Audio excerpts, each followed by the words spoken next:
So I pretty much, like, I left my cereal and my milk on the bus, and I'm already stressing because I don't want to talk about it. What you are about to witness began as a request for help. It ended with a man shot and an officer bleeding on the ground. It begins with a simple request, a man asking for help. But within minutes, that moment spirals into fear, confusion, and irreversible consequences. The question is not just what happened, but how it was understood. And more importantly, why understanding it failed so completely, so fast. This incident took place outside a CVS retail store in the United States. The man at the center of this encounter is Gustavo Rico Sandoval, a father, a man in visible emotional distress, and a man who, by his own words, came to law enforcement seeking assistance, not confrontation. The officers responding were on routine patrol when Sandoval approached them. At first, nothing appears out of the ordinary. A distressed individual, speaking rapidly, trying to explain something that seems small but feels overwhelming to him. What's going on, man? So I pretty much, like, I left my cereal and my milk on the bus, and I'm already stressing because I don't want to talk about it. But distress is not always logical, and what sounds trivial on the surface may signal something much deeper beneath. Sandoval was not upset about cereal. He was a man already at his limit, carrying a weight that had nothing to do with a missed bus stop. Relax. Put all your stuff down. What is your name? My name's Gustavo Sandoval Rico.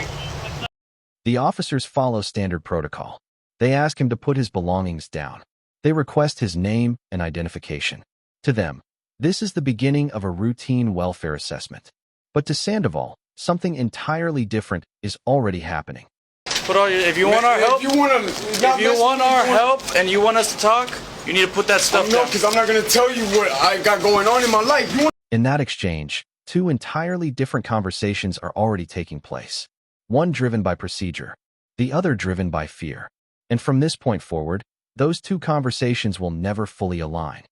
Gustavo Rico Sandoval came to this encounter as a father who had not seen his son in over a year. A man whose mental state had deteriorated to a point where reality and fear had become indistinguishable.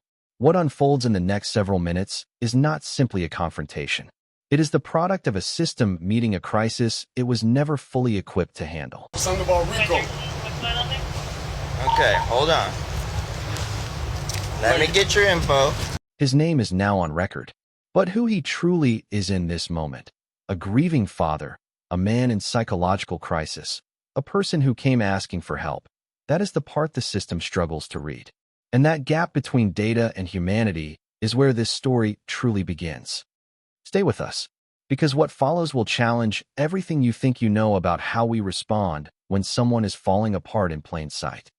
A mind in crisis, seen only as a threat.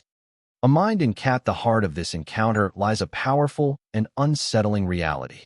Mental health, when misunderstood, can be perceived not as a condition requiring care, but as a threat requiring control. Sandoval does not hide. He does not flee. He seeks out authority, believing, at least in that moment, that help is possible. And yet, the moment he arrives, the encounter begins moving in a direction he never intended to receive, seen only as a threat.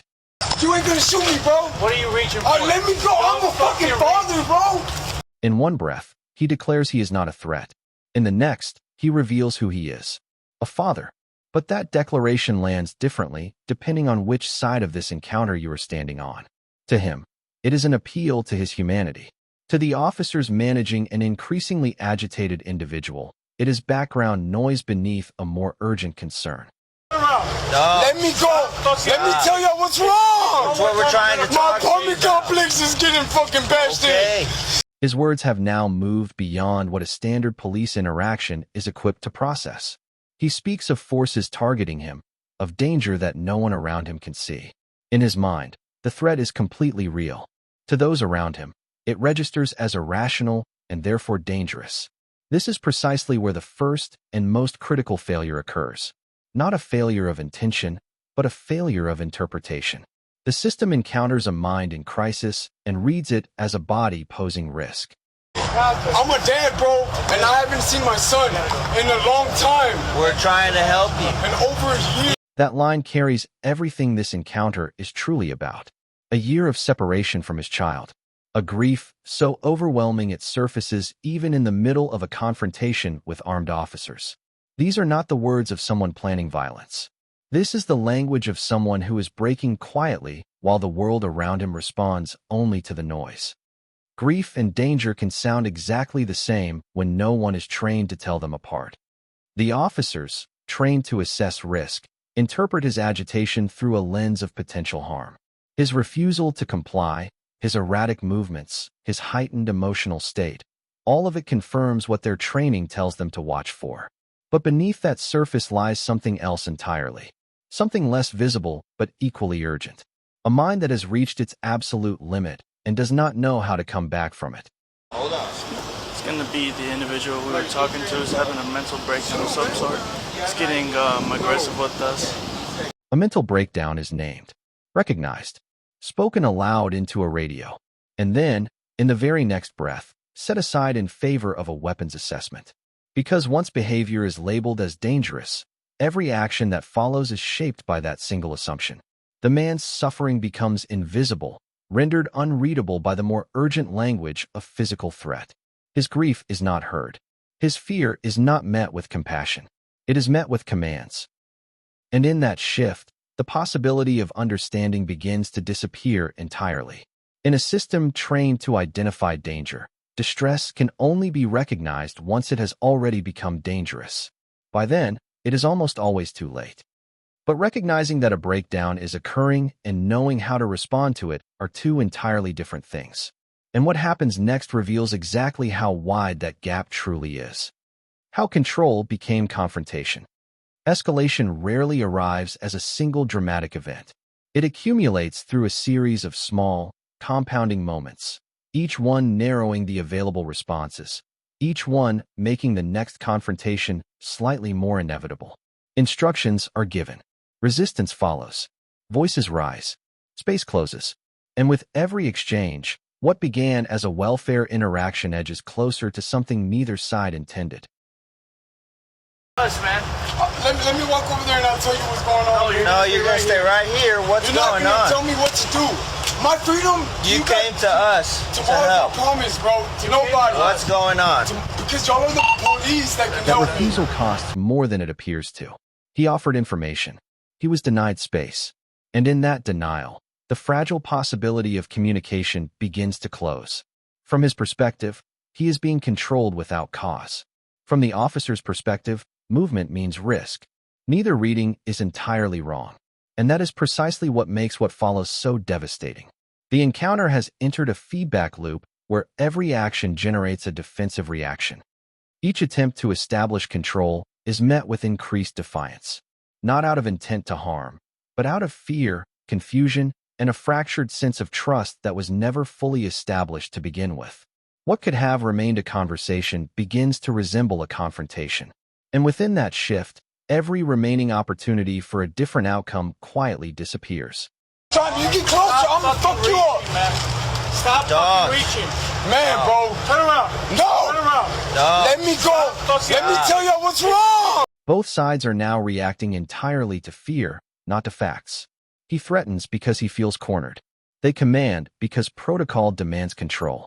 And in the space between those two realities, the interaction accelerates toward a point neither side can walk back from. This is the nature of escalation in crisis encounters. It is rarely driven by malice. It is driven by two people responding to the version of events their fear is telling them is true. Turn around. Let me Stop go. fucking Let me reaching. tell y'all what's If you wrong. reach one more time, I'm gonna fucking No, tase you. please. A threat of force does not slow this situation down. It accelerates it. Because a man who already believes he is in danger does not interpret that warning as a reason to comply. He interprets it as confirmation that his fears were justified all along. And compliance, which was already difficult to access, becomes completely out of reach. Missed opportunities for de-escalation are scattered throughout this encounter like unmarked exits on a highway. The moment he said he came here because police are the ones who can help him. The moment he revealed he had not seen his son in over a year. The moment he asked to step aside and explain himself and was refused. Each one a door that was never opened. Behind every closed door, the tension built further until there were no doors left. He knew what he needed. He even knew who he believed could provide it. But the system he approached was not structured to deliver it in this moment. What was present was a framework built for enforcement, being asked, at its absolute limit, to function as a mental health intervention. And that gap between what was needed and what was available is where this escalation found its fuel, burning quietly until nothing remained to extinguish it. And when the conversation ends without resolution, what takes its place is not silence. It is the complete collapse of the one thing that could have changed everything. Trust.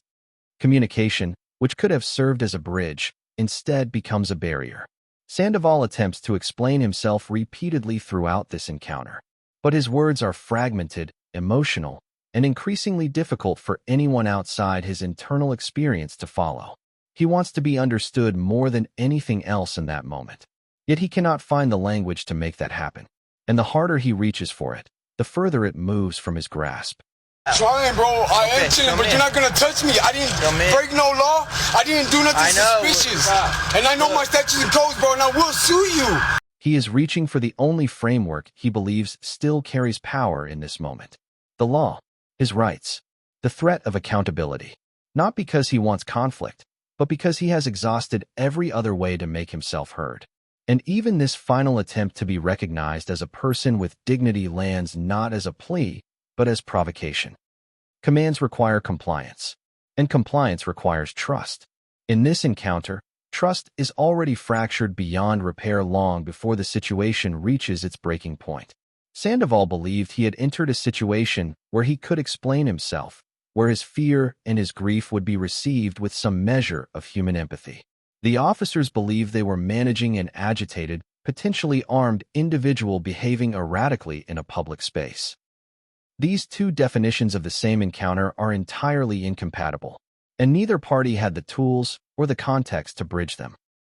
Y'all gonna have to kill me tonight. I want to kill you. Come here. Nah, y'all gonna have to kill me because I ain't going to jail. I ain't do shit. Both sides are speaking. Neither is listening. One is repeating a fear. The other is repeating a command. And in that collision, the last remaining possibility of a shared human moment disappears entirely. Communication has not merely failed. It has reversed. Every word Sandoval uses to establish his humanity is being received as evidence of his danger. Every attempt to slow the situation down instead speeds it forward. Y'all gonna have to kill me tonight. We don't want to kill you. Come here. Nah, y'all gonna have to kill me because I ain't Come going to here, jail. man. And is not the language of a man preparing to cause harm. That is the language of a man who believes this moment may already be his last. And when fear and grief and psychological crisis converge simultaneously in a single human being, the gap between a cry for help and an act of violence can collapse without warning. Sandoval carries within him, throughout this entire encounter, a contradiction that neither side can resolve. He is simultaneously help-seeking and resistant, fearful and aggressive, asserting his innocence while provoking confrontation. This is not hypocrisy. This is what a mental health crisis looks like in a public space when there is no appropriate structure to receive it. The authority he encounters is not wrong to be cautious, but it is not equipped to be compassionate. And vulnerability, when it finds no safe place to land, does not quietly surrender. It ignites.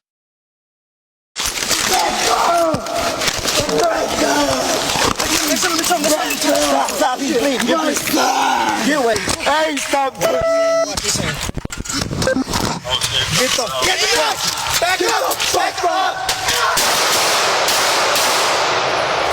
Shots fired. You're good, you're okay. Shots fired. He has a knife. We have one officer cut on the head. The knife, the stabbing, the gunshot, the officer bleeding, Sandoval down. These are not the starting point of this story. They are its consequence. The consequence of a mental health crisis unrecognized, a perception of threat unchallenged, and a communication breakdown that no one stopped to repair. This was not the failure of one individual or one decision. It was the convergence of multiple breakdowns occurring simultaneously. A mental health crisis that went unrecognized. A perception of threat that shaped every single response. A communication gap that widened with every passing second. And an escalation that, once initiated, became nearly impossible to stop. The human cost of this encounter falls on every person in that footage. An officer injured. A man shot. A son somewhere, still waiting. The man who walked through that door asking for help deserved a system capable of hearing him. The officers who responded deserved better tools than the ones available to them. Neither deserved what that moment became. Perception shapes outcomes. And when perception is clouded by fear, the consequences can be irreversible. Gustavo Rico Sandoval did not walk through that door to become a headline. He walked through it because he needed help. And that must never be forgotten. Mental health awareness is not a slogan. It is a structural demand. Crisis response must evolve to meet the full complexity of human suffering, not merely manage its most visible symptoms. Are we prepared to see crisis for what it truly is before it is too late? Subscribe, like, comment, and share, because the conversation this video starts may be the one that saves someone's life.